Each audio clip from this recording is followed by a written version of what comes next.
আসসালামু আলাইকুম viewers, GSM TV এর থেকে আমি আবারও আপনাদের মাঝে আশা করি সবাই ভালো আছেন। তো ভিউয়ার্স, আজ আমি আপনাদেরকে দেখাবো China CRT TV no power. তো ভিউয়ার্স, আমার ভিডিওটি যদি ভালো লাগে তাহলে অবশ্যই একটা লাইক করবেন এবং সাবস্ক্রাইব করে বেল আইকনটি বাজিয়ে দিবেন। তো ভিউয়ার্স, চলুন আমরা কাজটি দেখে নিই। তো দেখুন, আমি ফিল্টার ক্যাপাসিটি ধরলাম। দেখুন আমাদের যে এসি ভোল্টেজ ঠিক আছে। তো আমরা এখন মিটার পর ডিসিতে দিয়ে দেখবো যে আমাদের ভোল্টেজটা ঠিক আছে কিনা। দেখুন আমাদের 10-15তে যে আউটপুটে যে 20 ভোল্ট থাকার কথা সেটা ঠিক আছে।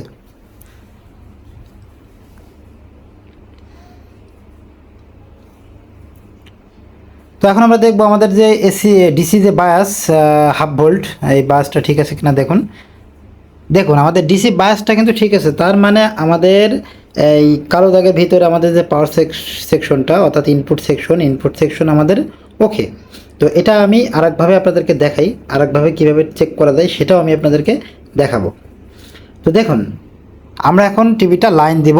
লাইন দিয়ে আমরা হাই ভোল্টেজটা অর্থাৎ ফিল্টার ক্যাপাসিটির ভোল্টেজটা মাপবো। দেখুন দেখুন এখন কিন্তু আপনার 450 ভোল্ট আপ আছে। তো আমি যখন খুলে ফেলবো, যদি আমাদের পাওয়ার সাইডের কোনো সমস্যা থাকে তাহলে কিন্তু ভোল্টেজটা নিচে নামবে না। দেখুন ভোল্টেজটা কিন্তু এখন আমি খুলে ফেলবো পাওয়ারটা। তো দেখুন আমি পাওয়ারটা খুলে ফেলেছি।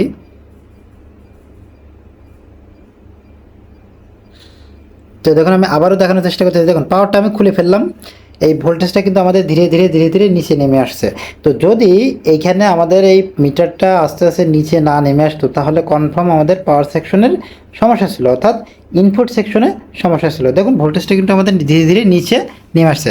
তার মানে আমাদের সমস্যাটা পাওয়ার সেকশনে নেই, আমাদের সমস্যাটা আছে সেকেন্ডারি সেকশনে। অর্থাৎ আমাদের প্রাইমারি সেকশনটা ওকে, সেকেন্ডারি সেকশনটা সমস্যা আছে। তো এখন আমি সেকেন্ডারি সেকশনটা কিছু পরিমাপ করে দেখব, কিছু মেজারমেন্ট করব। দেখুন আমি বি প্লাসের ক্যাপাসিটি এবং মাইনাস একসাথে ধরলাম। তো দেখুন মিটার ওমসে দিয়ে ডাইরেক্ট শর্ট দেখাচ্ছে, অর্থাৎ আমাদের বি প্লাসটা পুরো শর্ট দেখাচ্ছে। তো এখন আমরা কি করব? তো এটার করণীয় কাজ হচ্ছে আমাদের যে বি প্লাসটা রেজিস্ট্যান্সটা আছে, রেজিস্ট্যান্সটা আমরা খুলে দিতে পারি, অথবা আমাদের ফ্লাইব্যাকের যে পিনটা ইনপুট পিনটা আমরা খুলে দেব। তো আমি পিনটা খুলে দিয়েছি। এখন আমি দেখব আমাদের সেটটা শর্ট আছে কিনা। তো দেখুন দেখুন এখন কিন্তু আমাদের কোনো শর্ট দেখাচ্ছে না। দেখুন মিটার ওমস ঠিক আছে, আমাদের সেটটা কোনো শর্ট নেই। তো দেখুন এই পর্যন্ত আমাদের কোনো শর্ট নেই। তো আমরা এখানে এর সাথে আমাদের আছে ফ্লাইব্যাক এবং আউটপুট।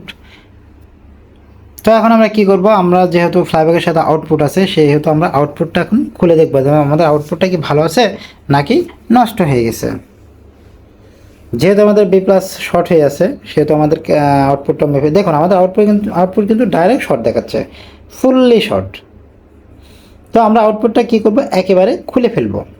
তো যারা আমার নতুন টেকনিশিয়ান ভাইরা আছেন তারা আমার সম্পূর্ণ ভিডিওটি দেখবেন, ভিডিওটি স্কিপ করবেন না, তাহলে আপনারা বুঝতে পারবেন না। কারণ আমি প্রত্যেকটা ভিডিওতে আমার ভয়েসের মাধ্যমে আমি চেষ্টা করেছি কাজগুলোকে পুঙ্খানুপুঙ্খানুভাবে বোঝানোর জন্য, অর্থাৎ কাজগুলোকে সহজ করার জন্য।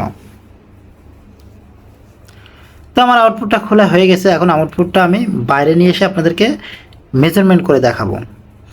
তো দেখুন আউটপুট কিন্তু দুই সাইডে শর্ট দেখাবে এবং মাঝখানে ওমস দেখাবে। তো দেখুন মিটার পট মাঝখানে কালেক্টরে ধরেছি, দেখুন ফুল শর্ট, কালেক্টরে ধরে ফুল শর্ট। তো আমাদের আউটপুটটা নষ্ট হয়ে গেছে। তো আমরা আর একটা আউটপুট, আমরা নতুন আউটপুট এটাকে আমরা মেপে দেখাবো।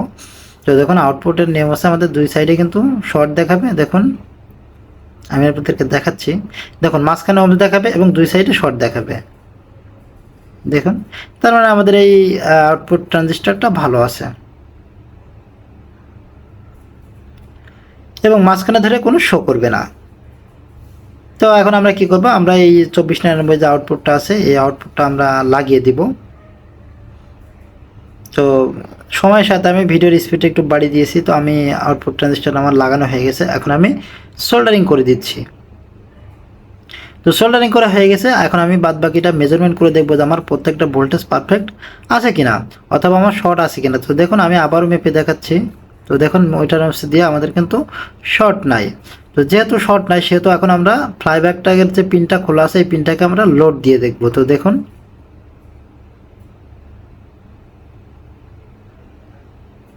তো দেখুন বি প্লাসটা কিন্তু আমরা উঠে গেছে 110 ভোল্ট। তো বি প্লাস যেহেতু 110 ভোল্ট উঠে গেছে, সেক্ষেত্রে সেহেতু আমরা এখন ফ্লাইব্যাকের পিনটা লাগিয়ে দেখবো যে এক্স্যাক্টলি আমাদের ফ্লাইব্যাকটা শর্ট আছে কিনা বা আউটপুট থেকে কোনো সমস্যা আছে কিনা। তো দেখুন এখানে একটু ড্যামেজ ছিল, আমি এই জায়গাটা সুন্দর করে পরিষ্কার করে দিচ্ছি। তো দেখুন আমার যেহেতু ফ্লাইব্যাকের পিন খোলা, এখন আমি দেখাবো যে এক্স্যাক্টলি প্রবলেমটা কোথায়। তো দেখুন বি প্লাস পর্যন্ত যে আমার মিটারটা ধরা হচ্ছে না। তো আমার মিটারটা ধরা হয় নাই, আমি একটু মিটারটা ভালো করে ধরে আপনাদেরকে দেখাচ্ছি। তো দেখুন এই মিটারটা ধরে আমি দেখেছি যে আমার বি প্লাসটা যখনই শর্ট দিই, অর্থাৎ ফ্লাইব্যাকের পিনটাতে যখনই আমি সোল্ডারিং করে দিই, তখনই কিন্তু আমার বি প্লাসটা বসে যায়। তো সেক্ষেত্রে আমি এখন কি করতে পারি, সেক্ষেত্রে আমার ফ্লাইব্যাকটাকে চেঞ্জ করতে হবে, কারণ এই ফ্লাইব্যাকটা শর্ট হয়ে গেছে। তো এখানে আমি আরেকটা ফ্লাইব্যাক এখন লাগিয়ে আপনাদেরকে দেখাবো যে এক্স্যাক্টলি আসলে কাজগুলো কীভাবে করা লাগে। তো আমি ডিসচার্জ করে নিলাম, ডিসচার্জ না করলে হয়তো আপনাদের অনেকটা শর্ট করতে পারে। তো যারা আমার নতুন টেকনিশিয়ান বাইরে আছেন তারা অবশ্যই ডিসচার্জ করে কাজ করবেন। তো দেখুন আমার ফ্লাইব্যাকটি সোল্ডারিং করা হয়ে গেছে। তো এখন আমি ফোকাস এবং স্কিন, এটা G2 আমরা এটাকে লাগিয়ে দিলাম। তো লাগানো যেহেতু হয়ে গেছে, সেহেতু আমরা এখন ফুললি মেজারমেন্ট করে দেখবো যে আমাদের প্রত্যেকটা ভোল্টেজ পারফেক্ট আছে কিনা। তো দেখুন আমার ফ্লাইব্যাকটা লাগানো হয়ে গেছে, এখন আমি মেজারমেন্ট করবো। তো দেখুন আমি অ্যানালগ মিটার দিয়ে মেজারমেন্ট করতেছি। তো আপনাদের আরেকটু কনফার্ম ভালো বোঝানোর জন্য আমি একটা ডিজিটাল মিটার নেব, যে মিটারটা দিয়ে আমি আপনাদেরকে ফুললি এখন আমি পরিষ্কারভাবে মেপে দেখানোর চেষ্টা করব। তো দেখুন আমি ডিজিটাল মিটার নিয়েছি, এখন আমি লাইন দিলাম, লাইন দিয়ে আপনাদেরকে দেখাবো প্রত্যেকটা ভোল্টেজ আমার পারফেক্ট আছে কিনা। তো আমি ভোল্টেজটা সিলেক্ট করে নিলাম। তো দেখুন পি প্লাস প্লাস বি আপনাদের 109 ভোল্ট, ঠিক আছে, 110 ভোল্ট পারফেক্ট আছে। তো আমাদের ভার্টিক্যাল যে 24 ভোল্ট, তো দেখুন ভার্টিক্যাল 27 ভোল্ট, ঠিক আছে। সাউন্ড 11, সিস্টেম 11 ভোল্ট এবং সাউন্ড 11 ভোল্ট, ঠিক আছে। তো এভরিথিং এবং আমাদের চ্যানেল বক্সের অসিলেশন যে 5 ভোল্ট, দেখুন ঠিক আছে, অসিলেশন